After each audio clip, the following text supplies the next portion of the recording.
Good evening, everyone. This is Coach Meg from Gurung Pinoy, all the way from South Carolina, USA. If this is your first time to watch my videos, then don't forget to like and subscribe, hit that bell button. You can also follow us on Facebook, that's Gurung Pinoy, and also on Instagram, that's Gurung Pinoy PH. If there is any topic that you'd like me to cover, then don't forget to comment that in our comment box below. Okay, now today's topic is very interesting and it's also very helpful to all those aspiring teachers that we have, all those that would like to teach in the US, because today's topic is the teacher's visa interview.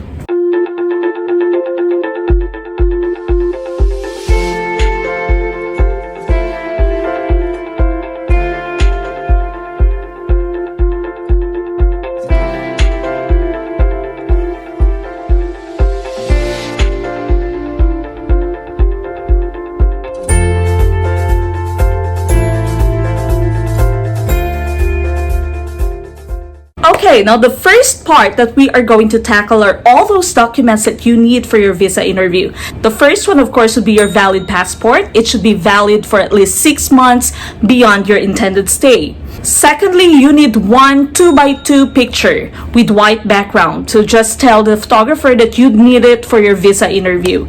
The next one that you'll need would be your non-immigrant visa application form, or DS-160. Next, you also need the receipt of your $160 visa application fee. Fifth in our list would be your DS 2019, which is coming from your sponsor. You should also take with you some other documents that you deem necessary for your interview.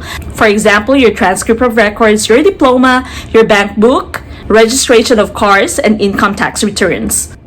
Now let's try to tackle the details of your interview. First one, of course, is the way that you should be dressed. You should be dressed professionally. That means no shorts, no mini skirts, no sleeveless blouses or shirts.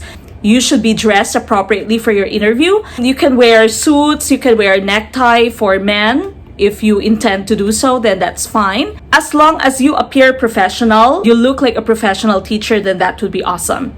Now, secondly, I'd like you to note that bags and electronic devices like your cell phones, your tablets are not allowed in the US Embassy. Make sure that you don't bring a lot of stuff with you. If you have bags or electronic devices, your cell phones, you may have to leave it with some people outside of the US Embassy. There are people who are doing this for a living. So I can remember when I had my visa interview, I had to leave my cell phone behind, give it to one person outside of the US Embassy. The cost was 200 pesos. Alright, now next tip, make sure that you arrive at least 30 minutes before your appointment. Be attentive, be ready to listen to some instructions. There are going to be guards and ushers who will be guiding you. The immigrants and the non-immigrants visa application lines will be separate. Prepare all your documents in a clear file. If you don't have a clear file, you can also use an envelope or maybe a folder. Now, outside, you will be asked to show your DS-160, your appointment confirmation form, and also your passport. So make sure that you have already prepared those documents. Now, tip number 5, you will be given a pamphlet or a booklet which lists the rights of workers in the United States. Make sure that you read this because once you have your interview, then you will be asked to give some of the rights that are written in that booklet.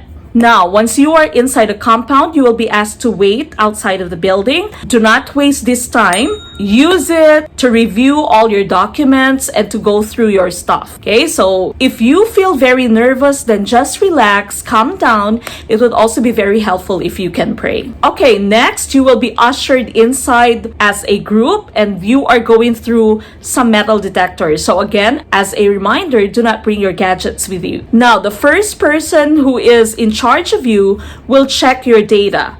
Okay, so you will be asked for several things like maybe to confirm your birthday, your family name, your middle initial, the maiden name of your mother. Just make sure that your data are all consistent with the things that you have written during the making of your visa appointment. Your picture would also be asked from you. Now remember that your picture should have been taken within 6 months prior to your interview. If your picture is accepted, then you will be asked to wait for fingerprinting. If not, then you will be asked to have your picture taken again.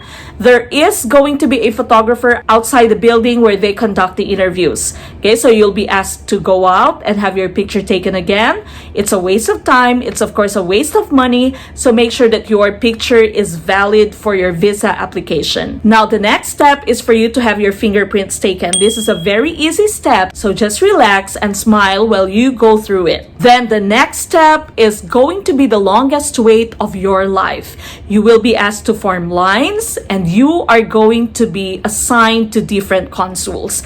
Now during this time, relax, calm down, and take deep breaths. Do not be nervous. Do not be scared. If you'd want to go and pee for a while, you maybe want to go and check how you look like in front of a mirror, then you can go ahead and ask for permission to just use the restroom.